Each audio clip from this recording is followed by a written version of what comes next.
noite a todos, que a paz do Mestre Jesus nos envolva agora e sempre.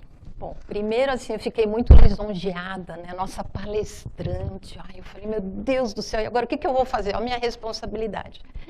Mas eu já facilitei alguns temas no Brasil, quando nós estávamos lá, e depois aqui no Texas, mas na verdade eu vou contar um segredo para vocês, é a primeira vez que eu faço alguma coisa fora do Sunrise.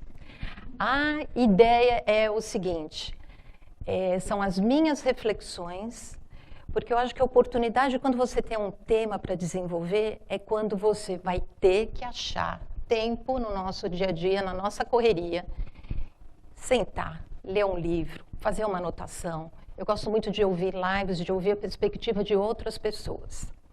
E é isso que eu trouxe para vocês. Então, na verdade, são reflexões minhas. Eu não quero colocar assim, Emmanuel disse, ou Allan Kardec disse, porque às vezes a minha interpretação não era bem aquilo que eles queriam dizer.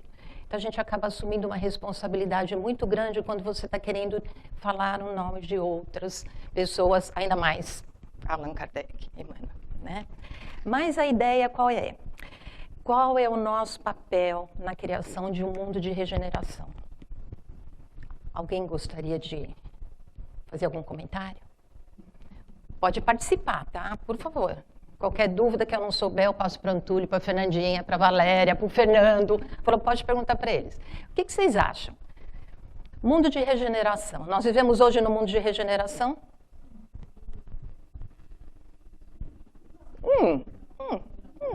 Não, pode falar.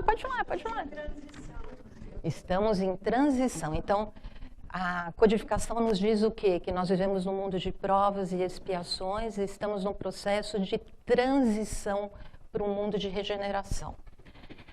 Mas também, como a Terra é um planeta, é um hospital, é uma escola, é uma prisão, para muitos de nós aqui encarnados, nós sabemos também que existem trabalhos, existem situações que já nos parece que estamos fazendo parte de um mundo de regeneração, né? Porque a gente sabe que dentro do mesmo bairro existem muitas situações, muitas pessoas com perspectivas diferentes de vida, com necessidades diferentes, e isso vai trazer essa diferença, né? Então, vamos colocar aqui, estamos nesse processo de transição. Quanto tempo vai demorar? Quem sabe, né?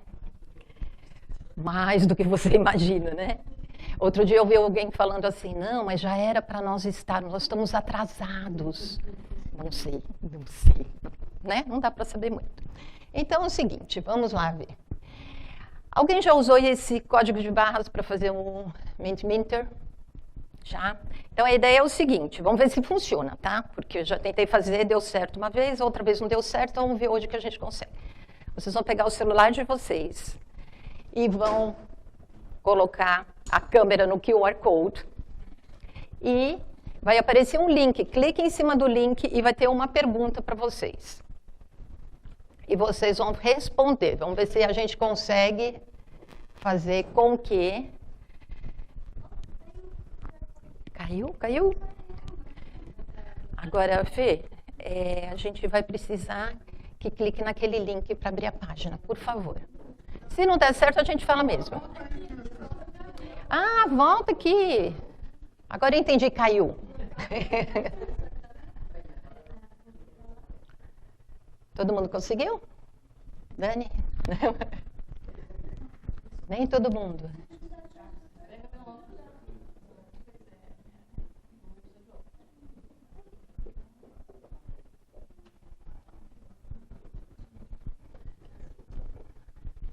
Pronto? Então, vamos lá. Fê, se você puder clicar no link. Vamos ver as respostas. Se não deu certo, não tem problema. A gente pode falar, é só uma forma de ficar um pouco mais interativo. Tá? Então, vamos ver quais são as respostas de vocês. Então, a pergunta vai ser, o que nós precisamos fazer, quais são os sentimentos, quais são as virtudes para que a Terra saia desse local de mundo de provas e expiações e passe a ser um mundo de regeneração. Então, vamos lá ver. Fê, dá para você colocar a tela cheia? Senão, não tem problema. Então, tá bom. Bom, já dá para ter uma ideia, né? Então, o que temos lá? Ó, vamos lá ver o que a gente tem. Deve ser fraternidade, perdoar, servir, respeito, amor, outra fraternidade. As palavras que aparecem grande é porque o maior número de pessoas escreveu, né?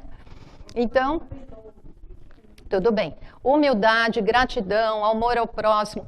Perfeito. Então, nós já chegamos no mundo saímos do mundo de provas e expiações, vamos para o mundo de regeneração, todo mundo ganha uma asinha e está tudo certo. É por aí? Não, infelizmente não, né? O que nós precisamos fazer, né? Vamos lá. Tem que sair dessa tela, Fê, por favor, para o slide. É rapidinho. Agora não pode mais olhar o celular. Pronto. Você vê, a Fernandinha pede para não usar o celular e a primeira tela que eu faço é use o celular. Pode fechar, por favor. Acho que já deu para ter uma ideia, né, gente? O que a gente precisa desenvolver para esse mundo de provas e expiações? Tornar. Vai lá.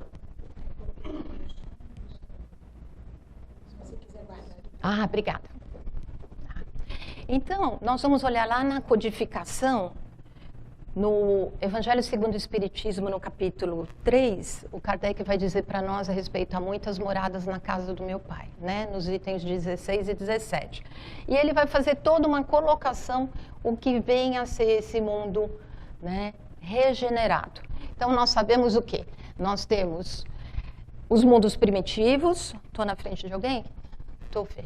Então, nós vamos começar aqui, ó, mundos primitivos, né, onde são as primeiras encarnações da alma humana. O mundo de provas e expiações aqui onde nós estamos, onde a Terra, né, tem o predomínio do mal. Então, não é à toa que a gente ouve tanta coisa difícil, tanta coisa complicada acontecendo. E estamos falando aqui de sair de expiações e provas e para o mundo de regeneração. Quando nós chegamos nesse mundo de regeneração, que, como nós falamos, nós não sabemos quanto tempo vai demorar para a gente chegar até lá, vai depender o quê? Do nosso trabalho, né? Então, quando nós chegamos nesse ponto, vai ser, na verdade, uma transição, vai ser como se fosse assim, um pouco de fôlego que nós teremos desse mundo conturbado, cheio de provas e expiações, para um mundo um pouco mais tranquilo, onde não exista a predominância do mal. Nós ainda vamos estar materializados, mas não existe essa predominância do mal. Não significa que não exista o mal. Nós ainda vamos estar envolvidos com muitas provas, mas não estaremos envolvidos com expiações. Tá bom? Então, o que vai acontecer? É como se fosse um suspiro, assim, um refresco nesse processo que nós estamos, nesse processo evolutivo. Tá bom? Não significa que tudo vai ser lindo, maravilhoso, perfeito, mas é a evolução, o caminhar do espírito. Tá bom? E aí, o Kardec vai dizer para nós assim, né? O Kardec, na verdade, na codificação, ele traz uma mensagem de Santo Agostinho. Então, ele diz assim, ó, os mundos regeneradores servem de transição entre mundos de expiação e mundos felizes. A alma penitente encontra neles a calma e o repouso e acaba de depurar-se. Sem dúvida, em tais mundos, o homem ainda se acha sujeito às leis que regem a matéria. E a humanidade experimenta as vossas sensações e desejos, mas liberta das paixões desordenadas que experiencia. Tá? E aí ele segue, é uma mensagem muito bonita de São Luís. Alguém quer fazer algum comentário? Não? Então, tá bom. Então, vamos lá. Bom, quando nós começamos a falar de mundo de provas e expiações, de transição, de muito regenerado para a regeneração, a gente começa a pensar o que nós temos que fazer. Então, algumas palavras que vocês colocaram ali fazem muito sentido, não é? O que vocês acham? A palavra que me chama mais atenção, e nós vamos estar conversando bastante hoje sobre isso, é a respeito da fraternidade. E é uma coisa que a gente já ouviu, que não é muito novo para nós, quando já ouvimos falar de fraternidade, igualdade e liberdade. É novidade para alguém? Não, né? Quando eu ouvi, eu falei, bom, Revolução Francesa, né? Não teve fraternidade. Os ideais eram lindos, só que meio que se perderam um pouquinho, né? Mas o que aconteceu? Eu comecei a buscar dentro da codificação onde nós vamos encontrar. Porque assim, a gente pode falar de fraternidade, de igualdade, de várias coisas. Mas como nós estamos aqui no Kardec, é uma casa espírita, então vamos procurar os pontos dentro da codificação para reforçar essas ideias, para não ficar uma coisa assim, é só uma reflexão da Cristina. E aí eu achei obras póstumas, que nós já sabemos, obras póstumas, o Kardec recebia muito material, ele ia separando esse material, ia avaliando, né, mas não foi publicado. O livro Obras Póstumas, como o nome está dizendo, o quê? Foi publicado depois da morte do Kardec. Então eles pegaram várias cartas, o material que eles tinham e publicaram esse livro depois da morte do Kardec. Bom, o que aconteceu? Ele escreveu influência, na primeira parte, né, eles compilaram uma série de dados e falaram que são, na primeira parte, influência perniciosa das ideias materialistas. E aí ele vai trazer esses ideais de fraternidade, liberdade e igualdade. E o que ele fala para a gente, né, nesse material que ele tem ali escrito, que foi só publicado depois, né, que, na verdade, é a caridade evangélica. Então, eu tenho que proceder com os outros como eu gostaria que os outros procedessem comigo mesmo. Então, é uma forma, eu vou querer ser fraterno, eu vou querer ter uma igualdade nos direitos, nos meus direitos e nos meus deveres, e eu vou também ter uma liberdade.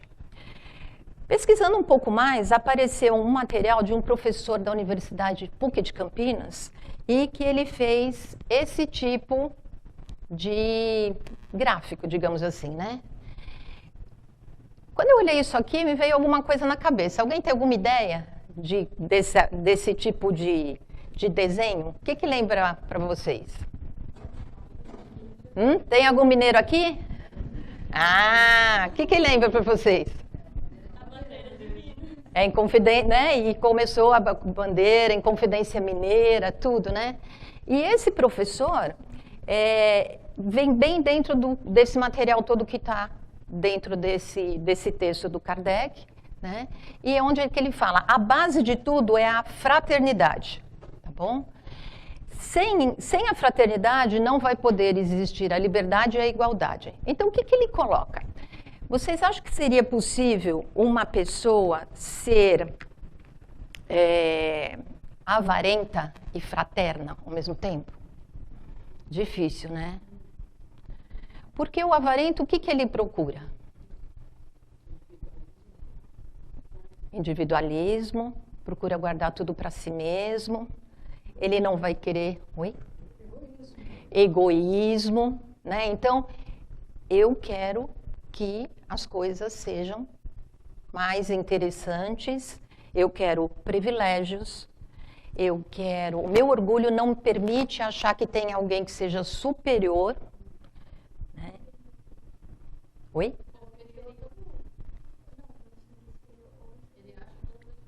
Inferior, né? Porque eu sou tão orgulhosa, não que eu seja orgulhosa, eu só entendo que eu sou muito melhor que todo mundo.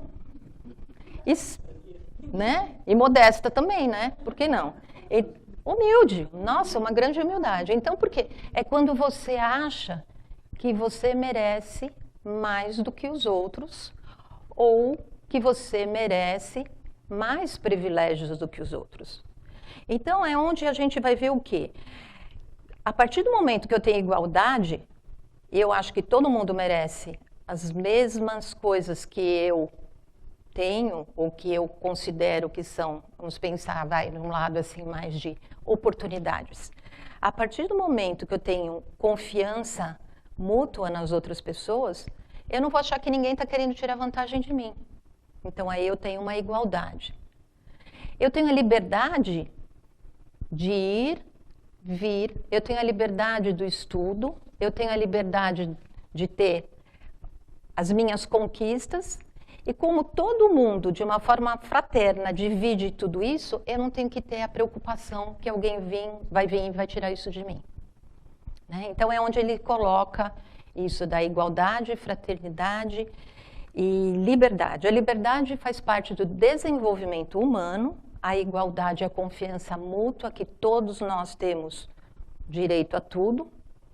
E o maior inimigo da igualdade é, como a Valéria colocou, é o orgulho, né? Então, a partir do momento que eu acho que só eu mereço, que só eu tenho condições de receber aquilo, aí é o meu orgulho que está falando mais forte. Então, é bem interessante.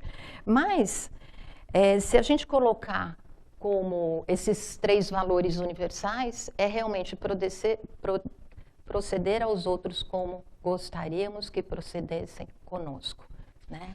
Então, é bem nesse sentido que ele trouxe, é a caridade evangélica. Alguém quer comentar alguma coisa? Não? Bom, então, mais ou menos, liberdade, igualdade e fraternidade, a gente sabe que veio com a Revolução Francesa, não foi criada nesse período, mas foi usado, né? E, infelizmente, a gente sabe que muita coisa se desvirtuou, né? Vendo isso, eu fiquei pensando, por que alguém tem algum... Isso é bem pessoal mesmo. Por que o Kardec não colocou um texto desse na codificação? Eu tenho uma teoria, vamos ver se alguém pensa mais ou menos na mesma linha. Diga, Fernando. Quando vejo isso ali, né? Esse liberté, igualité, fraternité, isso me leva a um outro pensamento, me leva a liberdade, para mim é livre-arbítrio, né? Então, exercer o livre-arbítrio, né? A igualdade, eu não diria que é igualdade, a igualdade, da forma que eu vejo, é mérito, né? Se a gente vai para o plano individual, nem todos são iguais, mas tem mérito, né? E a fraternidade, talvez, olhasse pela caridade, pela misericórdia, seria isso que eu vejo aí. Talvez por isso que Kardec não escreveu algo assim. Fala, Carol. O Kardec era francês, né? Ele tem dificuldade de ter esse texto, né?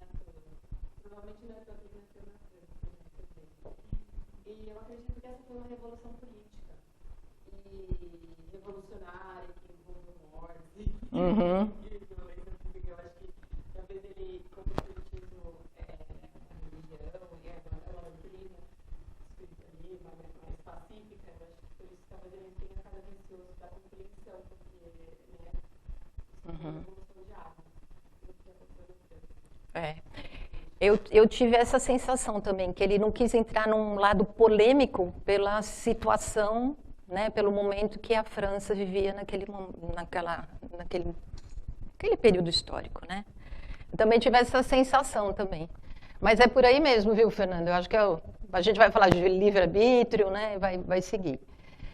Bom, no Livro dos Espíritos, na pergunta 625, qual o tipo mais perfeito que Deus tem oferecido ao homem para lhe servir de modelo e guia? Acho que a resposta mais curta e mais profunda que a gente possa pedir para esses espíritos. E aí eles dizem o quê? Jesus, ponto. Inquestionável que ele seja o nosso modelo e guia e que a sua mensagem perdura até hoje. Então, ele nos traz digamos assim, ele nos traz uma relação com Deus, com o Pai, muito diferente e nova para aquela época. Por que se diz isso? Primeiro, ele veio, era esperado, nós sabemos que tem toda aquela parte da expectativa do Messias, da chegada, que viria talvez de um cavalo, salvar todo mundo, de capa, de espada. Aí entra Jesus em Jerusalém sentado num burrico. Muito humilde, muito manso, muito calmo. Ele consolava todos aqueles que sofriam e dava a oportunidade para eles se sentirem um pouco mais tranquilos, e aí ele trazia os ensinamentos. Mas sempre tinha um lado muito ativo. Jesus trouxe para nós que a nossa relação com Deus deve ser muito ativa. E ele nos disse isso várias vezes. Então tem momentos que ele fala o quê? Buscai e achareis. Então, buscai, você vai lá, levanta, buscai, que você vai achar, né? Batei e abrir-vos-á. Então, o que vai acontecer? Tem que ter uma iniciativa nossa para que alguma coisa seja feita. Ele colocou várias vezes. Ele vai falar o quê? Isso aqui é uma passagem de Mateus. Quando você orar, vá para o seu quarto, feche a porta e ore a seu pai, que está em secreto. Então, o seu pai, que vem em secreto, o recompensará.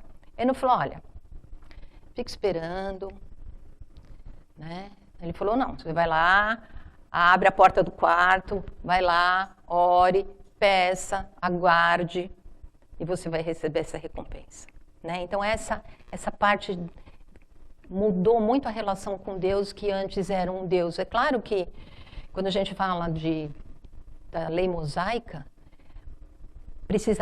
precisava existir naquela época um controle muito grande, porque o povo estava meio desnorteado, né? Só naquela época. Esse ano parece que não, né? Esse período parece que não está muito. Mas o que aconteceu? Jesus veio trazer, depois disso tudo, da lei mosaica, ele veio trazer uma perspectiva bem diferente dessa comunicação ativa com o Pai, né? Bom, falando de Jesus, nós vamos ver que nós temos, no Evangelho segundo o Espiritismo, Kardec aí faz um comentário. Ele diz assim, todos que reconhecem a missão de Jesus dizem, Senhor, Senhor, mas de que servem lhe chamarem de mestre ou senhor, se não lhe seguem os seus preceitos? Então não adianta só reverenciar, não adianta só pedir, não adianta essa comunicação ativa, mas o que é importante que seja feito? Amar e exemplificar essa mensagem que Jesus nos deixou. E ele, durante o período que ele está na Terra, que ele está através das parábolas, através das conversas, por vários momentos ele reforçou esse tipo de importante comunicação, que era sair do seu cantinho e seguir no trabalho. Então, o serviço sempre teve uma importância muito grande. E como é que Jesus fazia, então, para explicar para as pessoas o que deveria ser feito nessa época? Imagina que era um povo que tinha suas limitações, como todos os povos, como nós até hoje temos, né? Mas ele foi usar o quê? Ele foi usar as parábolas. E tem várias parábolas. Para hoje, especificamente, nós podemos citar 7. Então, o que Jesus fazia? Ele pegava um fato do cotidiano e explicava para as pessoas, dentro desses fatos do cotidiano, ele passava uma mensagem. Por quê? É sempre mais fácil quando a gente tem um exemplo. Por exemplo, imaginar que eu vou contar uma história para vocês. Se eu contar a história e usar, olha, era uma vez uma menina que a mãe mandou levar para a avó uma cestinha de doces e ela foi para a floresta. Se eu contar uma história para vocês, qualquer que seja o conteúdo dessa história, mesmo que vocês não lembrem de todas as palavras que foram ditas, dá para entender a ideia principal, não dá?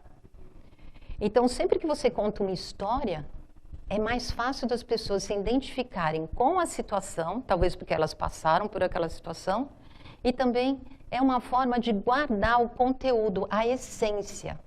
Então, as parábolas de Jesus, na verdade, ele usava coisas do dia a dia. Então, tá lá, ó, parábola do semeador. Quem que conhece a parábola do semeador? O Fernando, o Antúlio, a Dani. Conta para mim 5 palavras da palavra do semeador. Mas... O semeador que deu 3, cada um deu uma semente para cada um. Uhum. Aí um guardou, escondeu. Essa é dos então... Conta para mim. Rapidinho, 5 palavras, vamos contar a palavra do semeador. Parábola, desculpe.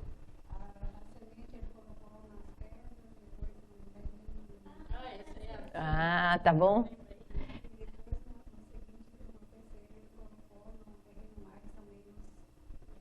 fértil. Né? Então, tá vendo? Mesmo que a gente não saiba exatamente, mas a essência e o conteúdo a gente pegou. Então, existe... Fala, Fernando. Uma coisa interessante nessa parábola que me chama mais a atenção, que é justamente o início. Né? Porque se a gente olhar o título, né, o nome da parábola, o semeador é uma profissão. Né? E quando ele começa a palavra, ele diz aquele que semeia. Né? Então, isso é o que mais chama a atenção. É a ação.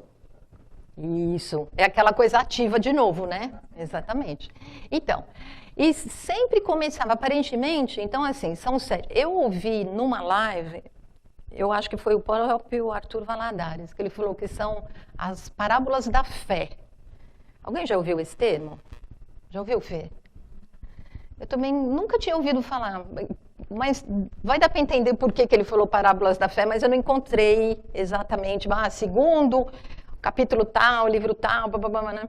Mas se a gente pensar o semeador, o joio, o trigo, o fermento, grão de mostarda, tesouro escondido, pérola de grande valor e a rede lançada ao mar, todas essas parábolas estão falando da edificação do reino de Deus ou do reino dos céus. A gente vê, dependendo da bibliografia, você vê reino de Deus ou dos céus.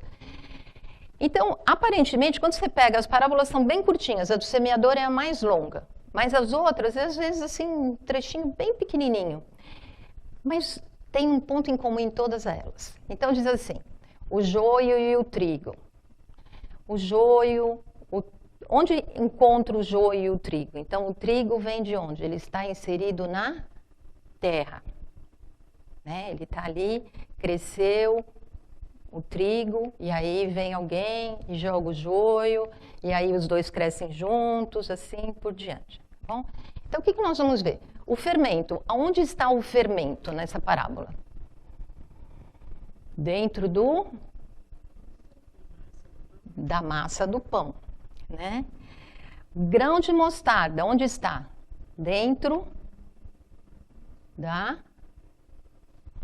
Por favor, pode ajudar. Dentro da terra. O tesouro escondido, onde está? Está dentro da terra, está num campo. A pérola de grande valor está onde? Dentro da ostra. A rede lançada ao mar. Onde estão os peixes? Dentro do mar. Então sempre dá para perceber que sempre tem o dentro de onde? Onde está o reino de Deus, o reino dos céus? Dentro dos nossos corações. Então, quando você começa a ler, é onde você consegue entender que Jesus, qualquer comentário, qualquer ensinamento, qualquer ponto, sempre existiu uma mensagem. O problema qual é? Que 2000 anos depois tem muitas mensagens que nós não entendemos, estou dizendo por mim, ou que nós entendemos, mas nós não exemplificamos. Mas sempre existe a bondade divina, a paciência e a oportunidade de recomeço para todos nós.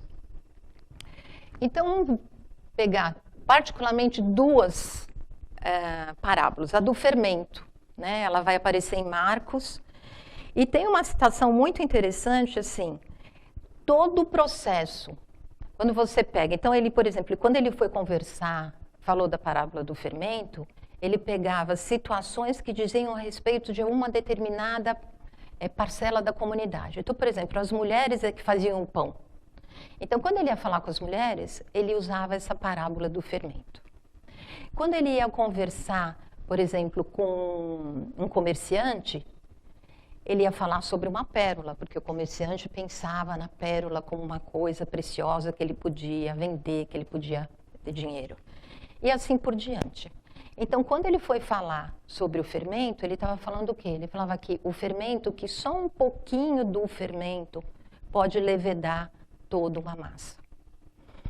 Tem alguns pontos bem interessantes quando se fala do fermento, porque diz que, às vezes, o fermento, quando fala levedar a massa, para algumas pessoas a gente pensa, vai crescer a massa.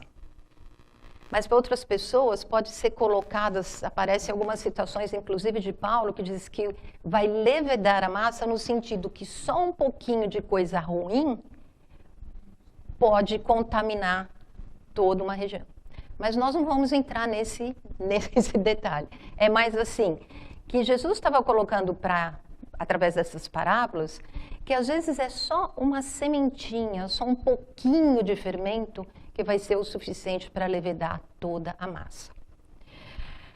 Quando nós falamos em massa, quando a gente coloca o fermento, a massa já cresce? Não, tem que esperar. Então, tá bom. Vamos lembrar disso. Né? Existe todo um trabalho bem interessante do NEP, que é o Núcleo de Estudo e Pesquisa do Evangelho e do Espiritismo. Né? Nós tivemos aqui o querido Arthur Valadares, né? Que é lá do Paulo de Tarso. Então, eles têm estudos muito interessantes a esse respeito. E ele coloca assim, que para o desenvolvimento, a edificação do reino dos céus ou do reino de Deus, ele usa reino de Deus, no nosso interior nós precisamos ter 4 características. O que precisa acontecer? Simplesmente pegar o fermento, colocar na massa e pronto? Não.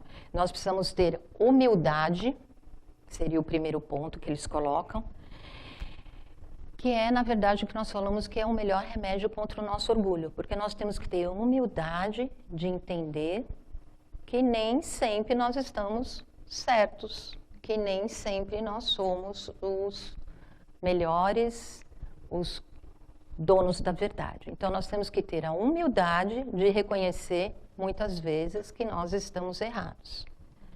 E ter o autocuidado de reconhecer que estamos errados, mas o autocuidado de também nos perdoarmos pelas nossas falhas. Então, são 2 coisas, assim, bem importantes que são colocados nesses estudos quando se fala em humildade. Então, ser humilde, mas não precisa ficar arrasado que eu fiz tudo errado. Depois fala que precisa o quê? Como você falou, né, das sementes, que foi ter um campo fértil. Então, ter um solo fértil para essa semente. Ter um pão, digamos assim, que a massa, o fermento, possa levedar toda essa massa. Precisa ter um campo fértil. Não adianta, muitas vezes, a gente dar esse tipo de informação para as pessoas que ainda não conseguem entender, cada um ao seu tempo, né? Pérola aos porcos, é isso mesmo, né? Nós temos que ter o quê? Vontade, né? Então, vontade de realizar, a vontade de crescer, a vontade de melhorar, a vontade de tentar de novo. E respeitar o tempo de Deus. Então, o que vai acontecer?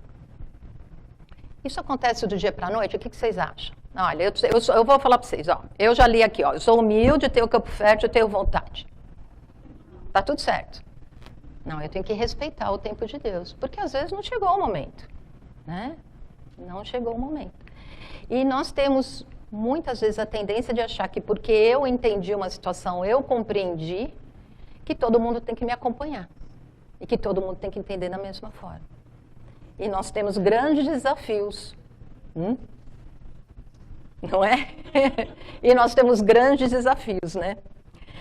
Quando nós falamos em humildade, o maior exemplo que nós podemos falar de humildade seria quem? Bom, seriam 2 exemplos, né? Nós falamos de Jesus. Mas quem seria um exemplo de humildade? Chico Xavier, né? Então, eles colocam bem isso, né? Que ele era a característica da humildade, né? Então, que seja um grande exemplo, né, para todos nós. E outra coisa que eles colocam é que, de acordo com as características de cada homem, também nós vamos perceber um desenvolvimento diferente. Então, por exemplo, para o homem primitivo é aquele homem muito ruidoso, é aquele homem que está sempre muito agitado no sentido. Quando a gente tem um problema e está numa situação de estresse, a gente não sente que parece que está tudo meio bagunçado, a cabeça está bagunçada? Daí quando eles colocam, né, que nós estamos na infância, o homem que está na sua infância psicológica, muito ruidoso. Nós temos também aquele homem que já se desenvolveu um pouco e ele é intelectualmente erudito. Então ele fala bem, ele se coloca bem, ele tem toda uma teoria baseada em fatos, recita. É o suficiente? Também não. Se não tiver sinceridade nas suas palavras, se não tiver a outra asa, né, que a gente fala, não vai adiantar. Não adianta só a asa da intelectualidade. A gente tem que vir com amor, né, para poder equilibrar.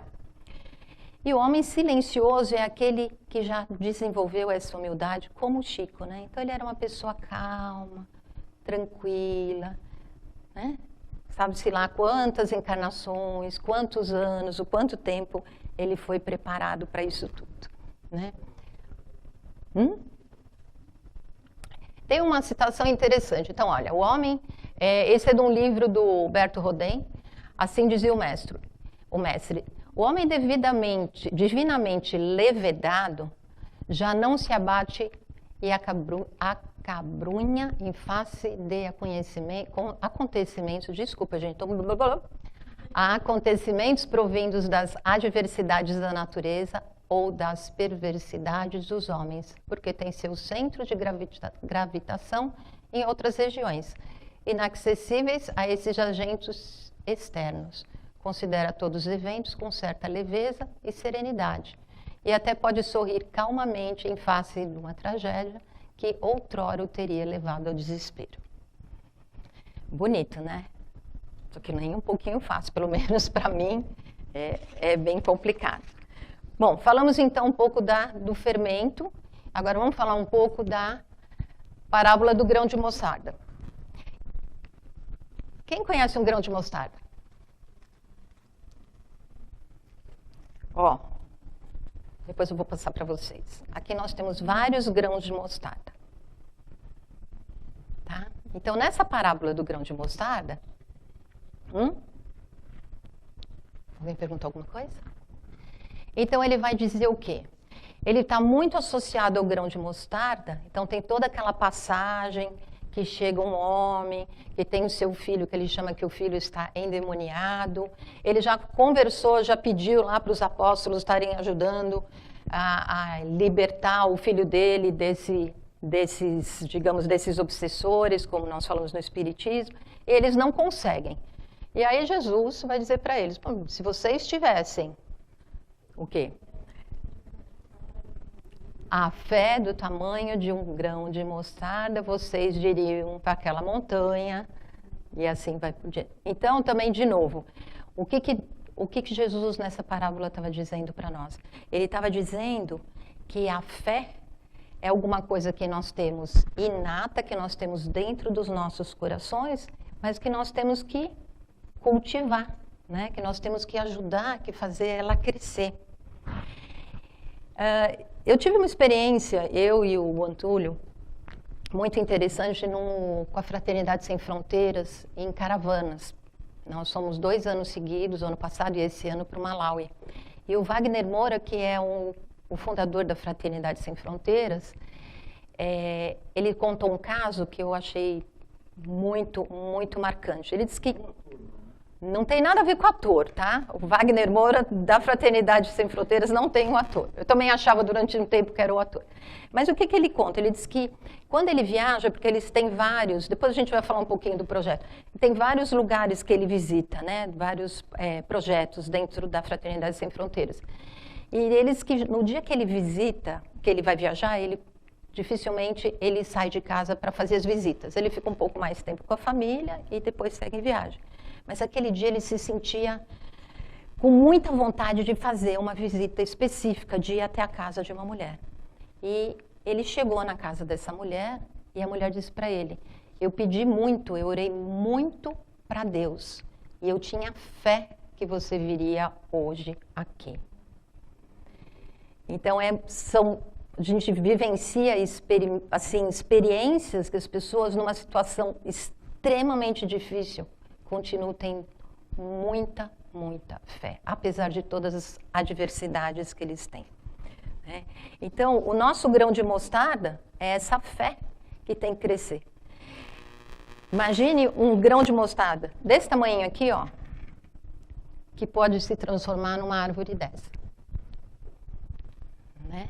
Então, tudo ao seu tempo de Deus. Ao tempo de Deus. Não é que nem João e o pé de feijão. Que João foi lá, botou o feijãozinho, no dia seguinte ele subiu, foi lá em cima, matou o gigante. Não, é no tempo de Deus. Bom, quando nós... essa é uma foto da caravana. E quando nós começamos então a falar disso tudo que Jesus nos trouxe, e que Kardec também nos fala de seguir os preceitos de Jesus, aonde que a gente pode encontrar esses preceitos nos dias de hoje? Porque Jesus trouxe isso para nós há 2000 anos atrás. Onde que nós ainda podemos encontrar esses preceitos? Então Jesus falou assim, olha, ele estava na casa, e alguém chegou e disse para ele, olha, tua mãe e teus irmãos estão lá fora e te chamam. Respondeu. Jesus lhes respondeu, quem é a minha mãe e quem são os meus irmãos? Vocês acham que Jesus estava, não interessa minha mãe, meu irmão, tanto faz? Não, o que ele estava querendo trazer? Somos todos irmãos. Né? Ele estava trazendo, através dessa passagem, um grande ensinamento. Porque nós sabemos o quê? Que nós temos a nossa família consanguínea, mas nós também temos a nossa família espiritual. E o que Jesus estava fazendo ali naquele momento? Ensinando que nós devemos olhar para essa família espiritual, porque todos nós somos filhos do mesmo Pai. Então, ele não estava por nenhum momento querendo desprezar. Seria muito incoerente, né? Imaginar Jesus desprezando a sua mãe. Mas ele estava querendo mostrar alguma coisa além disso, né? Então, nós temos a nossa família consanguínea. Às vezes, os laços são só durante esse período de encarnação, mas a nossa família espiritual, ela permanece por toda a eternidade. Não significa que uma família, um ente querido de uma família consanguínea, nós sabemos que as famílias não são formadas por acaso, não significa que essa família consanguínea não seja também parte dessa família espiritual. Mas vamos pensar como um todo, como família universal. Depois Jesus vai falar de novo para nós, e Kardec vai trazer no capítulo 15, que fora da caridade não há salvação. E também vai dizer o quê? Que Jesus nos diz que, em verdade vos digo, todas as vezes que fizeste a um destes mais pequeninos dos meus irmãos, foi a mim mesmo que fizestes. Então, ele trouxe também isso para nós, que é importante esse olhar, e que toda vez que nós estamos fazendo alguma coisa por esses pequeninos, nós estamos fazendo a Jesus também por Jesus. Bom, quando a gente fala então dos preceitos de Jesus, o que a gente pode trazer como exemplos? Quem aqui que faz algum trabalho que gostaria de falar a respeito sobre um trabalho que estaria nesses preceitos de Jesus? Sim, com certeza. E como é que você pode fazer isso? Tratando bem. E se tivesse uma coisa assim na prática, o que você poderia fazer? Tem algum trabalho voluntário? Tem algum trabalho, alguma coisa que você faria, que poderia fazer?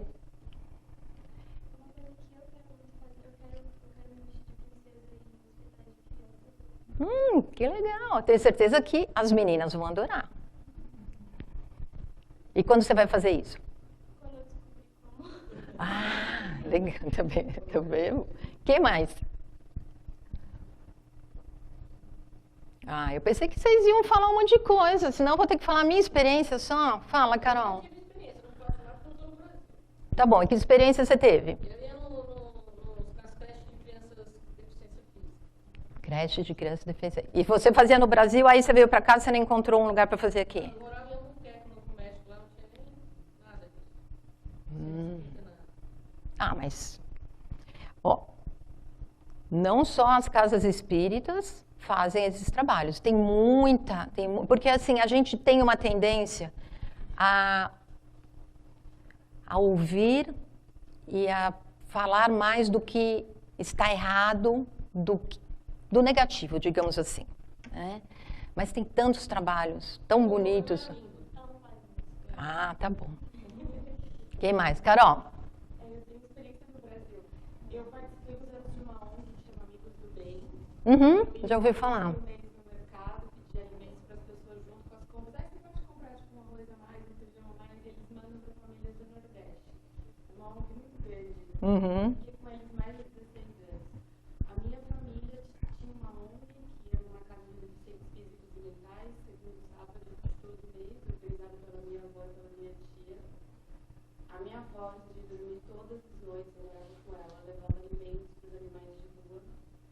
E eu ia com ela. A minha família faz esse trabalho que eu cresci no mês chamado. Eu já dei aula de inglês para crianças carentes na Colômbia e no Peru. Eu tenho bastante experiência com a minha família. Depois nós vamos conversar, tá? Conversar. Mais alguém? Tem alguém aqui que ajudou a Raquel no trabalho das formiguinhas, que era aqui de Houston? Eu sei que a Joana... A Alejandra participou, né, Alejandra? Né?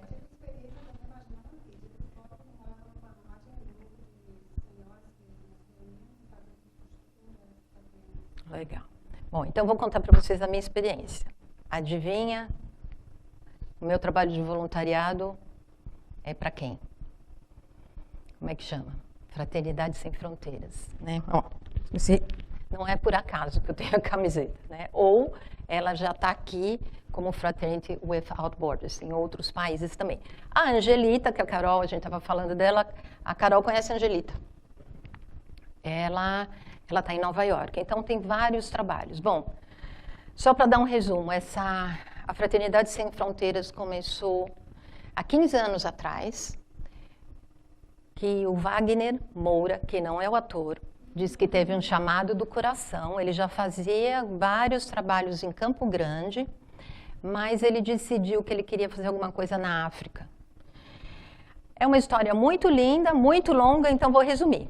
Ele decidiu, ele conseguiu um dinheiro e ele foi para Moçambique, onde o projeto Fraternidade Sem Fronteiras começou. E por que Moçambique? Porque ele não falava inglês. Então ele tinha que ir para um país onde tivesse língua portuguesa, e foi onde ele começou. Hoje, né, ele tem na África o trabalho da Fraternidade Sem Fronteiras, aqui nos Estados Unidos o Fraternity on the Streets. Houston é um dos polos, depois eu vou contar para vocês, quem quiser participar, e também no Brasil. Então, alguns projetos, só para vocês terem uma ideia dos nomes. Brasil, Coração que Acolhe. É um projeto que é feito em Roraima para o acolhimento de refugiados vindo da Venezuela. Trabalho de microcefalia no Brasil, Retratos do Sertão, tem Fraternidade nas Ruas, tanto aqui como nos Estados Unidos, né? Retratos da Esperança, o Jardim das Borboletas. Tem uma série de trabalhos que estão sendo desenvolvidos, e é um trabalho muito de formiguinha. Por quê?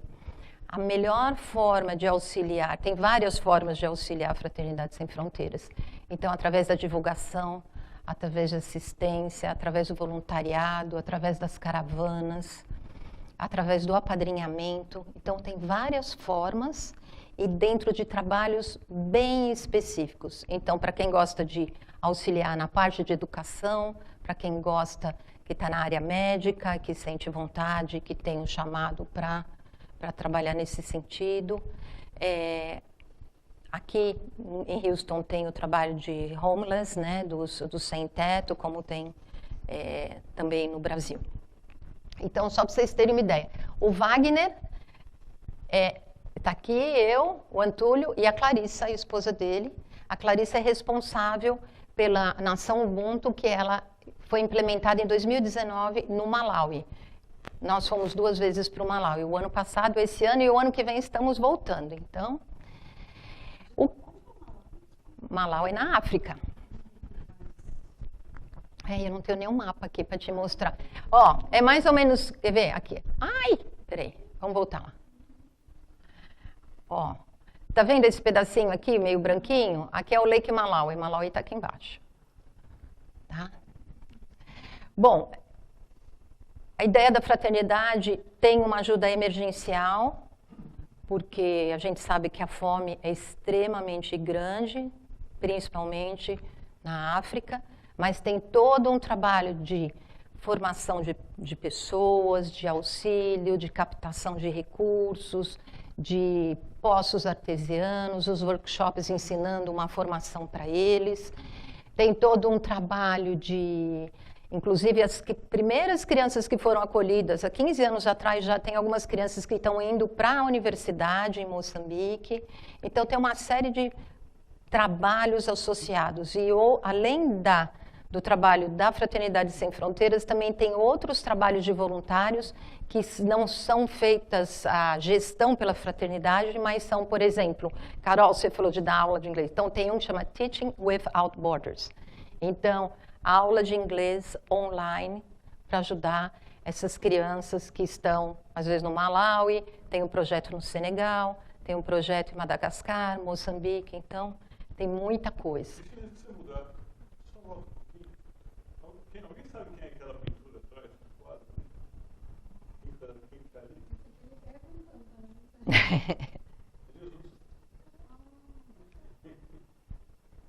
Tem umas crianças do povo que não dá para ver. O que é importante salientar é que a fraternidade sem fronteiras étnicas, religiosas, geográficas. Ah, então você é espírita, então você é voluntária da Fraternidade Sem Fronteiras. Existe um trabalho maravilhoso feito por pastores, por católicos, por protestantes, por pessoas que dizem que são ateus. Então, o trabalho do bem, aqui na Fraternidade Sem Fronteiras, não faz a menor diferença. Né? O importante... Exatamente. Esse é o trabalho onde nós somos no Malawi, é o campo de refugiados de Dzaleka, no Malawi. Essas são as fotos. Então, o que acontece? Esse campo de refugiados, ele foi criado... o Malawi recebeu esses refugiados. São refugiados de guerra, são refugiados, às vezes, políticos, e eles fogem de seus países e, muitas vezes, a maioria das pessoas, essas mães, que o projeto Mães do Campo é um projeto muito, muito importante, que deu muito acolhimento a muitas mulheres, elas vêm andando. E andam durante meses com as crianças. E tem histórias muito, muito tristes e, ao mesmo tempo, histórias de muita força, de muita fé, de muita coragem. A gente poderia ficar aqui. A Fernandinha me conhece, se deixar eu falar de Fraternidade Sem Fronteiras, vou segurar vocês aqui um tempão. Mas tem muita coisa, muitas histórias muito importantes que merecem. E o que eles pedem muitas vezes, falam, em vez de ir lá para uma caravana, comprar passagem até lá, porque como somos todos voluntários, cada um tem que arcar com as suas custas. Então eu falo, bom, em vez de eu comprar uma passagem e ir lá para a África e levar 33 horas para chegar lá, eu dou o dinheiro. Eles falam, não, por favor, nós precisamos ser vistos. Nós precisamos de alguém que venha aqui e que possa contar o que é a nossa realidade, o que é esse mundo. Né? O campo de refugiados, ele foi construído para abrigar mais ou menos de 10 a 20 mil pessoas. Hoje tem cerca de 56 mil pessoas, sendo que mais da metade são crianças. O campo de refugiados, nós podemos dizer que é uma prisão a céu aberto. Por quê? O Malawi é um país muito pobre, recebeu esses refugiados, mas tem algumas regras a serem cumpridas. Eles não podem sair do campo de refugiados. Eles não podem trabalhar, as crianças não podem ir para a escola e eles têm que ficar ali. Não têm documentos, porque muitos deles fugiram. As histórias que a gente ouve são pessoas que tiveram que fugir de madrugada com seus filhos, com a roupa do corpo. Dá para entender, a gente fala, isso que crueldade, né? Mas dá para entender quando você vê que o Malawi também é um país extremamente pobre. Mas sempre tem um lado bom da história. O Malawi foi o único país que os acolheu. Então, foi um trabalho conjunto com a ONU, e a ONU estava dando para os refugiados $5 por mês. Vocês já conseguiram pensar em viver com $5 por mês? Isso quando eles recebem. Porque aí quando começou as guerras, e a última, né, quando começou a da Ucrânia, eles começaram a cortar muito disso.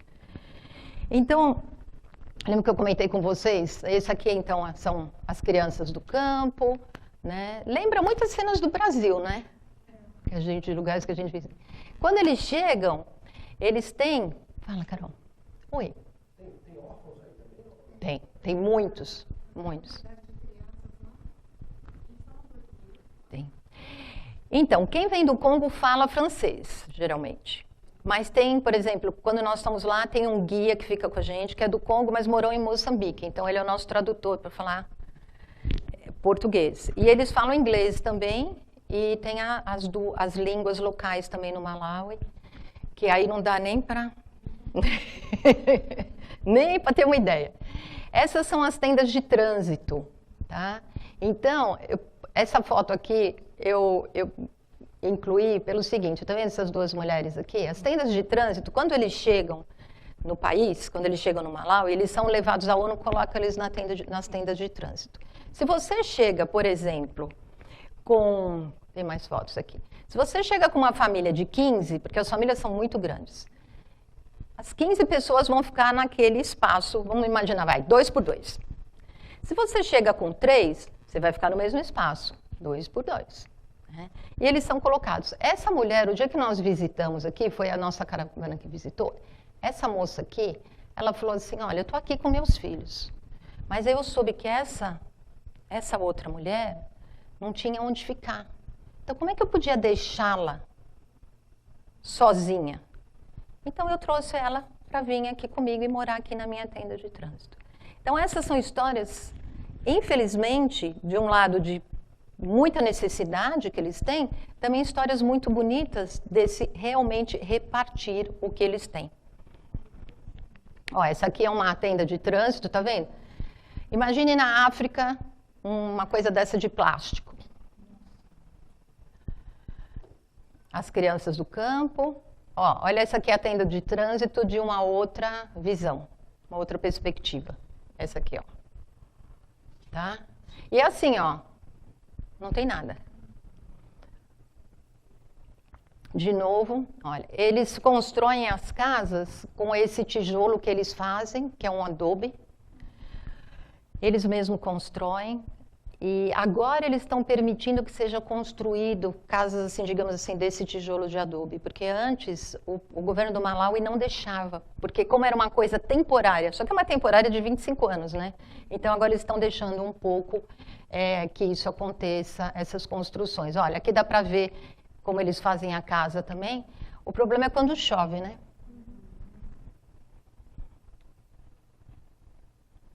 Bom, aí foi implementado a nação Ubuntu pela Clarissa Paz, que é a esposa do Wagner. E o que eles têm? Eles têm a escola, uma escola montessoriana, que não tem condições de abrigar todas as crianças do campo de refugiados. Mas eles conseguem abrigar, trazer, né, acolher algumas das crianças. Aí, lembra que eu comentei dos workshops? Então, essa aqui é a oficina de costura. Essas mulheres refugiadas, elas vêm, elas aprendem a costurar. Aí elas podem... tem roupa, tem mochila, tem bolsinha. E aí elas podem vender. Isso é vendido numa lojinha que eles têm dentro e reverte dinheiro para eles mesmos. O programa de esportes, o ano passado, a gente estava esse ano, bem envolvido. Tá vendo? Ele está jogando tênis. É um dos melhores jogadores do time de tênis. Tem vários esportes. O que é muito bom na parte dos esportes? As crianças que não estão na faixa etária para a escola ou que não têm vaga suficiente, eles podem vir para praticar um esporte uma vez por semana. Então, a gente tira essas crianças do campo de refugiados que estão lá sem fazer nada, literalmente nada, porque não pode fazer um esporte, não pode ir para a escola, não tem vaga nas escolas. E aí eles vão fazer essa atividade esportiva. Então, agora já tem tênis, tem atividade, tem basquete, tem time de soccer. E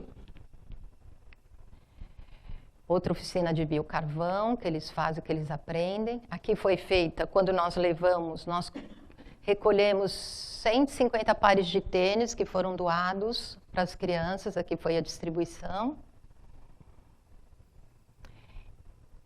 Olha, comida e o tênis. Esse dia, ó, tem um outro ali, ó, tênis e o pratinho de comida. Então, eles foram receber o tênis e a camiseta.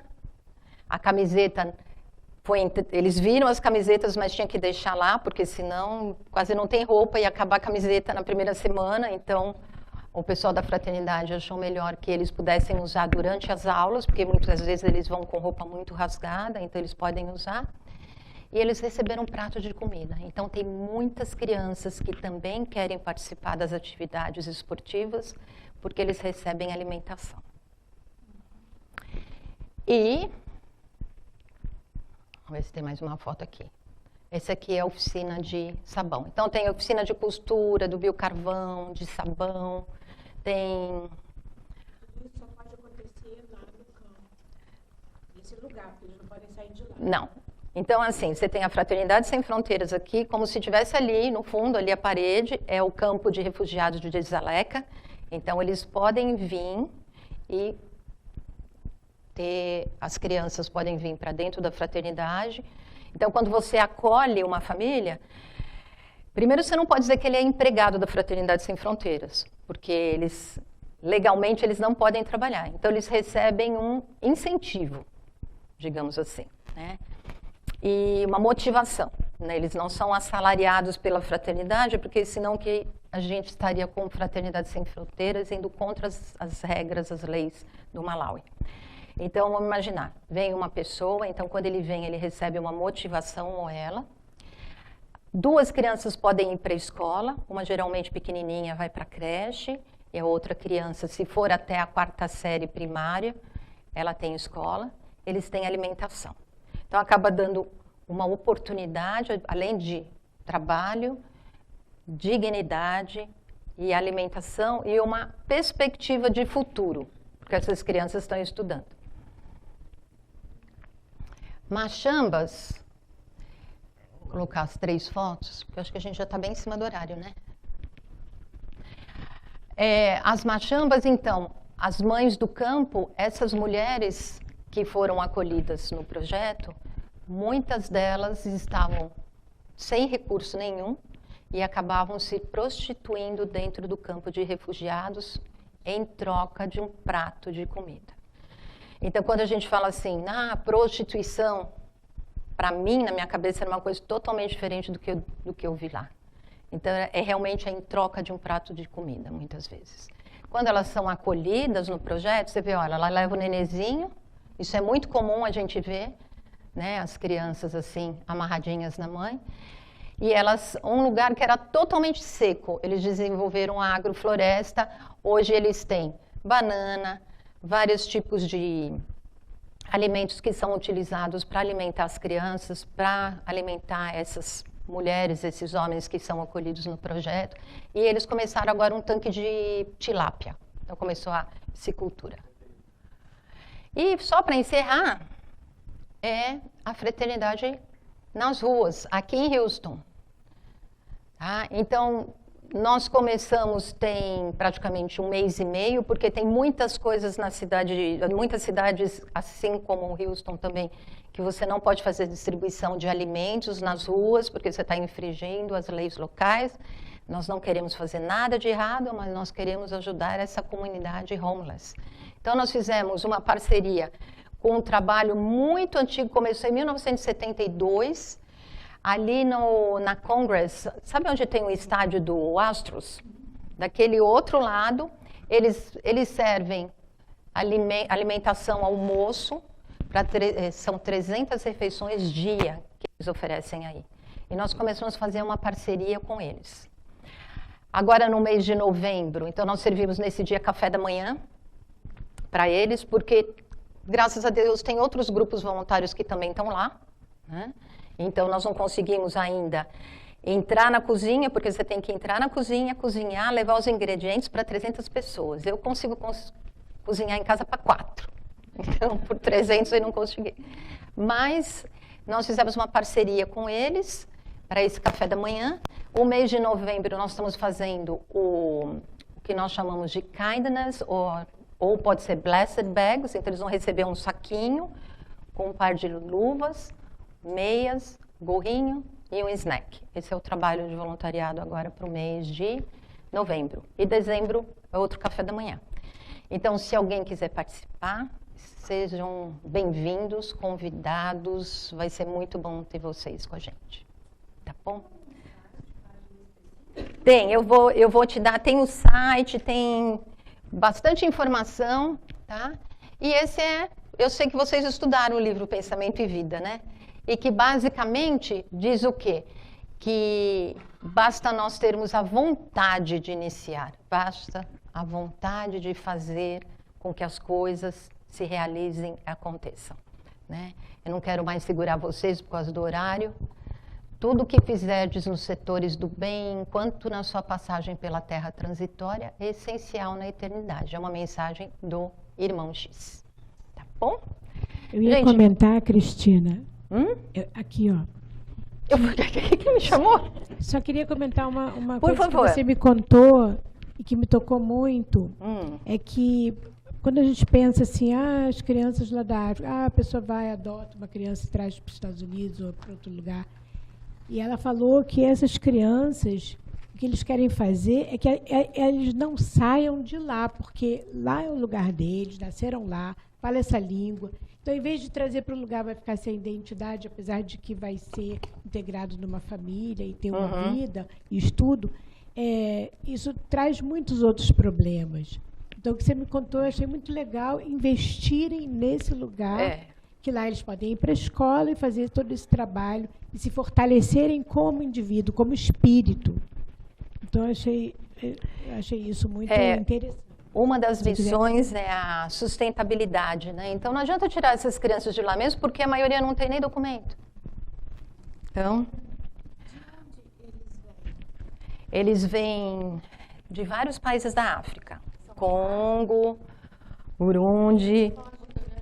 Eles fogem de perseguição política, de guerra civil.